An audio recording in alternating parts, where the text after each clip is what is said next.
नमस्कार, मैं राज sir इंटरवाला BPSC गुरु channel पे आप सबों का स्वागत है।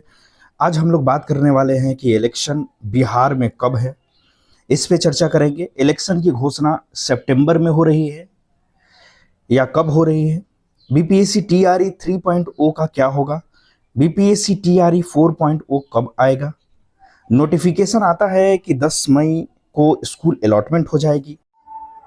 तो चलिए दोस्तों, हम इन सारी मुद्दों पर चर्चा करते हैं। ठीक है, सारी मुद्दों पर चर्चा करेंगे। टीआरई 4 से संबंधित और टीआरई 3 से भी संबंधित उन सभी मुद्दों पर हम चर्चा करेंगे।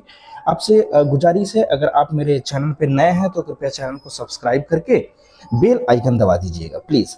साथ ही साथ आपसे आग्रह करेंगे कि पिछले वीडियो को भी देख लीजिएगा, क्योंकि इस वीडियो में पता है ना, ये बहुत ही इंपॉर्टेंट है। किसके लिए खासकर इंपॉर्टेंट है? ये 4 वालों के लिए और 3 वालों के लिए खासकर ये इंपॉर्टेंट है।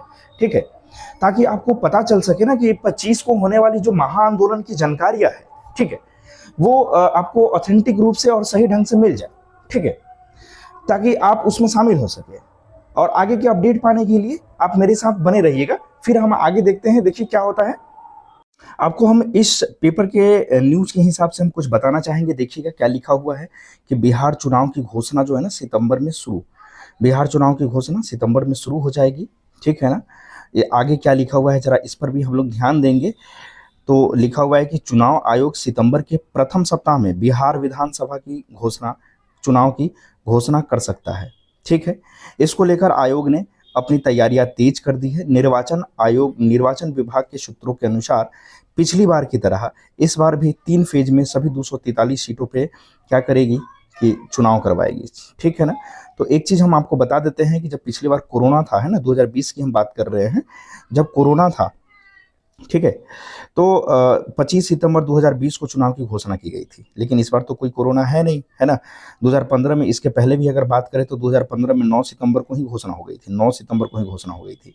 ठीक है ना, लेकिन इस बार तो कोई कोरोना नहीं है, कुछ भी नहीं है। तो देखिएगा क्या होगा, घोषणा कब होने वाला है। वर्तमान में राज्य में स्थिति सामान्य है। ऐसे में आयोग तय समय पर ही घोषणा करवाएगी। ठीक है, मालूम हो कि 2020 में बिहार विधानसभा का कार्यकाल जो है ना 29 नवंबर को समाप्त हो रहा था, जबकि वर्तमान विधानसभा का कार्यकाल 22 नवंबर तक है। ठीक है, इसलिए भी चुनाव की घोषणा पहले की जा सकती है। 2020 में विधानसभा चुनाव चरणों में हुआ था, 3 चरणों में हुआ था। परिणाम 10 नवंबर को घोषित हो गया था। पहले चरण में 28 अक्टूबर से हो गया था। ठीक है ना, तो ये सब चीज है। ठीक है, तो अब हम आपको ये बताना चाहेंगे, ठीक है ना, कि देखिए इलेक्शन होने के पहले तो आप सभी को पता है कि इलेक्शन होने के पहले जो है आचार संहिता का लगना तय हो जाता है, आचार संहिता लग जाता है। ठीक है, जैसा कि आप सबों को पता है कि अक्टूबर के अंतिम या मिड सप्ताह में ही इलेक्शन होना शुरू हो जाएगा। ठीक है ना, इलेक्शन हो जाएगा। ठीक है, आचार संहिता लगने पर न तो विभाग कोई नया काम कर सकती है, न कि बहाली कर सकती है। ठीक है, ना ही वो नया काम करेगी ना बहाली करेगी। उसके पहले चाहिए कि जो भी शिक्षा विभाग की वैकेंसीज है उस पर बहाली करें, है ना। तो ऐसे में बीपीएससी आयोग पर शिक्षक अभ्यर्थियों द्वारा दबाव बनाना तो लाजमी है भाई, दबाव तो बनाएंगे ही हम लोग। ठीक है ना, कि इतना समय हो गया, 5-5 महीना हो गया, उसके बाद इलेक्शन सर पे है, क्या होगा नहीं होगा ये तो संशय बना ही हुआ है शिक्षक अभ्यर्थियों के लिए। ठीक है, तो ऐसे भी 25 अप्रैल को महाआंदोलन होना है। हम सब मिलकर आवाज उठाएंगे ताकि टीआरई 3 वालों का, ठीक है ना, कुछ हो सके।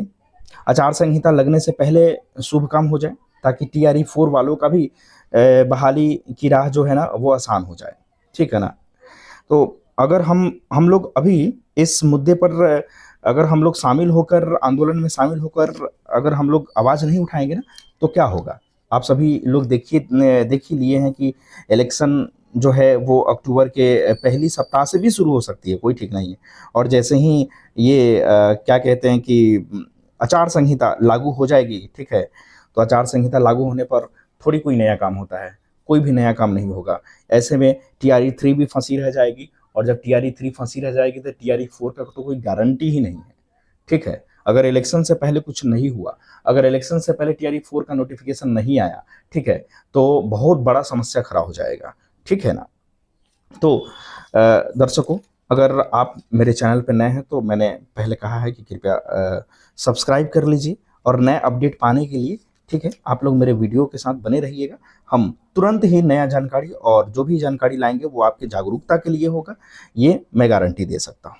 तब तक के लिए बहुत बहुत धन्यवाद।